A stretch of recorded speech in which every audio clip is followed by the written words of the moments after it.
Indiana Jones is destroying all the narratives that surrounded it before it came out. Currently, Indiana Jones is the talk of the town. Everyone is playing Indiana Jones. In addition to that, this game is looking amazing, running at 60 FPS at 4K and also with HDR. So not only is it looking good, even the critics are saying that this game is an amazing game. Currently, Indiana Jones is sitting at 87 on Metacritic. And this is something that the Sony fans, they don't like. They wanted this game to fail, and that's very much apparent. Yes, Indiana Jones is destroying all the narratives that the ponies wanted to push about Indiana Jones.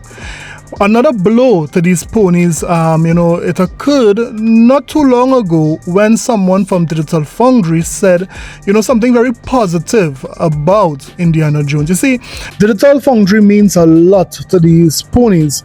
They tell these ponies when to take a shower, when to brush their teeth, and even when to go to bed. Yes, this is how important Digital Foundry is to the Sony fans. So if the Digital Foundry says something positive about Indiana Jones, they have no choice but to accept it. Notice what John Litterman would have said about Indiana Jones. John Litterman on Twitter said, "I decided to make another HDR video, this time covering Indiana Jones and the 360, The Great Circle. This is the best game Microsoft has published this entire generation, hands down.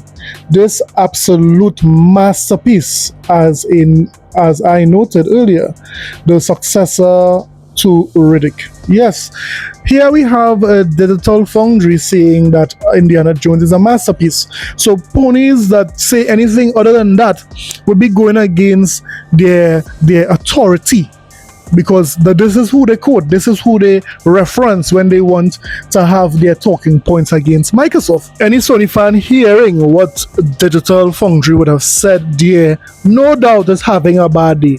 Well, we have some advice for you, ponies. If you broke, try to have a nice day. If you're fat, try to have a nice day. If you're skinny, try to have a nice day. If you got a big head, try to have a nice day. If your mama's ugly, try to have a nice day. If you're a flea-infested horse, try to go to the vet. So today, let's talk about how some Sony fans are boasting about Warhammer Space Marine. Why are these guys boasting about that? We'll talk about it. And we'll also talk about how there is one company who don't want to touch the new PlayStation 5 Pro PSSR with a stick. Yes, they are running from PSSR like if it has a warrant for DRS. So we'll talk about it. So you know what? Let's get it. This is a sickness! Let's get it. So guys, before we continue the video, please consider hitting that like and subscribe button as we are on the road to 4,000 subscribers. Of course, when you do that, you get the best Xbox content. We give you Xbox news, we throw in some Nintendo news, then of course we give you the Sony Pony Salt. We specialize in that field. So if this type of content interests you, please consider hitting that like and subscribe button. Now let's get back to the video. First up, let's give a shout out to Marvel Rivals, because within 72 hours they would have gained over 10 million players. Wow, that is an accomplishment, and it really goes against what the critics and detractors would have said about hero shooters. Those guys would have made an excuse for Concord for failing by saying that no one wants hero shooters or hero games anymore. But Marvel Rival really shut down that narrative, showing very clear that if done right, if character design, if the gameplay loop is done right, if it is fun, persons would come and play your hero shooter or play your hero-like game. And this is very clear evidence of that. It just goes to show how of a failed idea, a failed project, failed character design Concord was. The worst game ever released this generation. Yes, Sony, Take notes. Next up, let's talk about Warhammer Space Marine 2. You see, that game was released on September 9th, and subsequent to that, there was a comparison between the PlayStation 5 version versus the Xbox Series X version. And let's just say that the PlayStation 5 version came out lacking, yes? Let's remind the fine people how this ran on the PlayStation 5. Tutorial, fine, as expected, but then you get to the pit in the first military base and suddenly we're at the 60 FPS line and we're thinking, alright, well, what's going on here? Is this, how is this such an increase? But it is what it is. There are still drops, there are dips into the 50s, mid 50s, but nothing on the level. Like, we're looking at a 10 to 15 FPS boost over the PS5 version.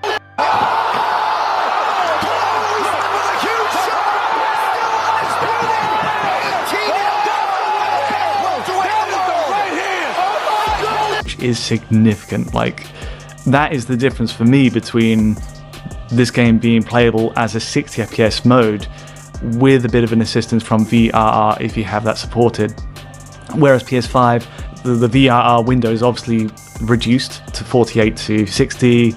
Series X has a wider range there, and Yes, when compared Space Marine 2 on the Xbox Series X and the PlayStation 5 Pro, it's very clear that Digital Foundry said that the Xbox Series X version was superior to the PlayStation 5 version.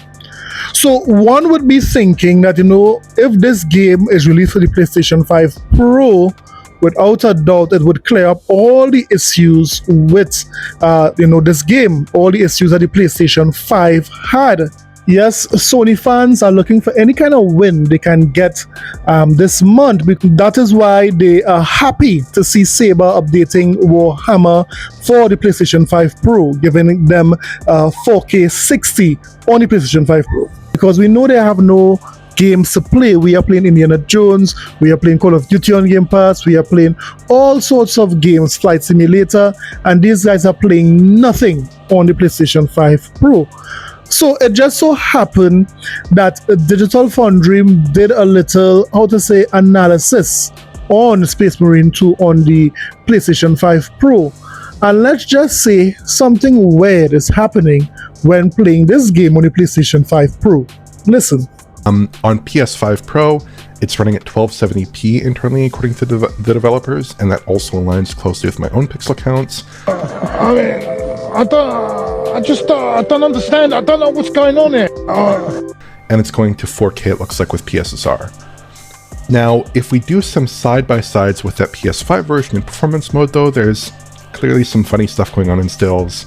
Forgive me if you've heard this before, this is typical PSSR stuff to some degree, but the PSSR image, it looks higher resolution in some sense, like it is resolving into a 4K grid there. It is resolving one-to-one into a 4K grid there, and it is giving you more detail on some fine lines, but it's not really sharper on the whole, I would say, even though it is going to higher resolution.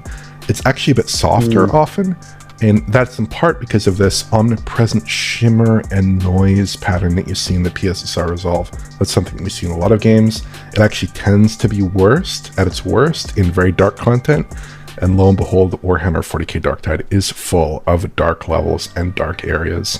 Not too much light there. It's the name, exactly. PSSR is never quite cohering into that stable, good-looking, anti-aliased image that we want to see out of an upscaler at rest there. But the aliasing presentation is not amazing. They struggle with different kinds of content, like the old anti-aliasing solution really struggles with the holographic display here, for instance, whereas PSSR can't quite get the floor greebles to look right here. It looks kind of shimmery and ugly there. If we flip over to quality mode here, really quickly, PSSR looks quite a bit worse. The quality mode is going from roughly 1440p internal to 4K there, and it looks a lot sharper and cleaner, especially in still shots. It's not too close at all there. It just looks like a pretty stable and sharp and good-looking 4K image. PSSR is not really giving you that in this title, I would say.